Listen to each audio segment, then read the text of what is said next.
On June 11th this year, my friend who goes by the social media name Baba Wawili, he is actually my schoolmate. We did primary school together in Dodoma Mpwapwa. Our primary school that we attended, it was called Mtejeta. Yes, so he reshared the post. This is the post, yeah, that was originally done by Dr. Evans Dua. And Dr. Evans said, oversharing is how you leak energy. Privacy is protection. Most growth start in quiet, unseen spaces. Learn to nurture your vision privately before unveiling it to the world. Yes, I promise to respond to this post because I believe a major part of it is somehow misleading. It's one of the most common teachers, especially in African countries, I would say, because I've also heard it from many other people from different places. Yeah, but I personally believe to some extent it has been misleading. That's why I said I'm going to respond to this, and I'm going to use the video, because using text I'm going to have to write a long text in order to give or to prove my point. Yeah, but before I start responding, I must let you know that now I'm working with Swala Safaris. This is a tour guide company in Arusha. They help all the people. If you want to visit any of the national reserves, you want to go to the to climb Mountain Kilimanjaro, to go to Zanzibar, you can simply contact Swala Safari, or you can even text me, and then I will link you up to the guys from Swala Safaris so that you can, take an adventure.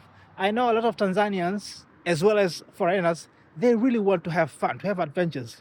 But most of them, they lack the motivation because they don't have enough information. Yes, so if you really want to know how this works, you can simply text me or even call me if you have my number, and then I'll be happy to give you more info, plus connect you to the guys so that you can get more information and go for your adventure. All right, so let's go to the back to the story. So this is what I think.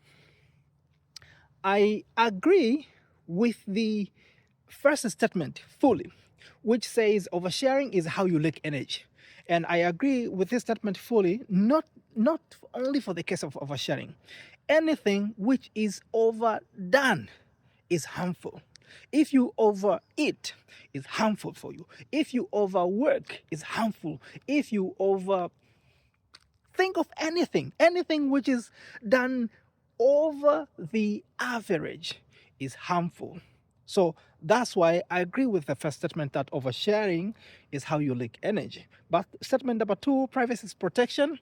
That is also true. Privacy is protection. And for me, I only refer to the private part of your life. With the things that you're dealing with, there are some things which are not private or should not be private. And there are some things must be private. How you live, the foods you eat, your family, something like that. Those are the private things, and they must be kept private in that extent. But starting from the third statement, which says most growth starts in quiet, unseen spaces, I do not agree with that. Growth never starts in quiet places, unseen spaces. There's no such a thing. All I know is that initiatives may start in quiet places. Initiatives may start in unseen spaces, but growth starts where people can see what you do. We must remember that as human beings, we are social human beings, and we have to work with each other to start experiencing the growth. If you have been doing whatever you have been doing, but only you can see what you do, you might have designed the best craft in the world. But if nobody sees it, you are done. Why? Because our success as human beings is dependent on the demand and the consumption by other people. You understand what I'm saying? So you must make sure that what you do is seen by other people so that they can need it, so that they can see and demand it. Can we have that? When you give it to them, that's when you start to experience growth. The more the people see what you do, that is your growth. And of course, how will you be able to handle your growth? Now, other factors step in. For instance, how good are you handling the customers? How good is your product? Other factors starts to step in. But factor number one for your growth is how many more people want what you can give. So saying growth starts in quiet places, no such thing, bro. Only initiatives may start in quiet places, but growth needs other people to see what you do. Yes. The other statement says, learn to nurture your vision privately before unveiling it to the world. This is what I'm going to tell you. It doesn't matter what level or what stage of your vision or of your dream you are right now, and before you can start inviting other people, it doesn't really matter. It doesn't really matter. Why? Because sometimes sharing your vision out to the world is how you get connected to the people who are meant to uplift you, to give you that bridge from where you are now to your dream place. You understand what I'm saying? Sharing is how you get exposed so that the right people may see you. And I understand some of the preachers have been using this statement from the Bible, or this story from the Bible about Joseph. Like, you see, the only reason Joseph went through trouble is because he spoke his dream. Most of the preachers have been using that statement to encourage people to keep quiet. But all they don't understand is that Joseph did not reach Egypt because he spoke. Sorry, Joseph did not reach Egypt because of his gifts. He reached Egypt because he spoke. That is what that took him off from that land where he was living to Egypt. That's what took him. Because if he had not spoken, all of these things, maybe they could have not happened. And if these things might have not happened, how could he have gotten to Egypt? And if he had not gone to Egypt, how could he have become the ruler of Egypt? And if he had not become the ruler of Egypt, how could he have saved the world from starvation?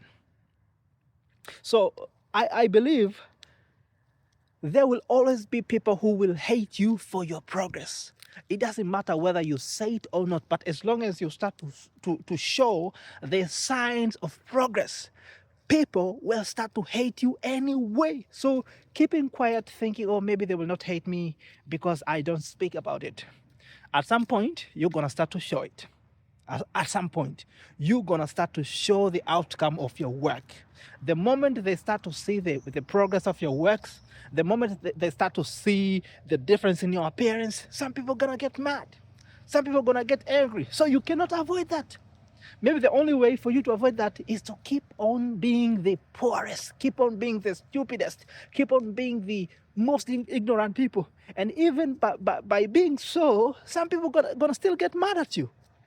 Some people are going to still get mad at you. Why is this guy very stupid?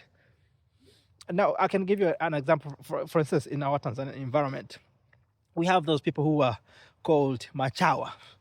Those people have decided to become stupid. Do you like them? Do you like people who are acting as Machawa just so they can get benefits from the politicians? Do you like them? No.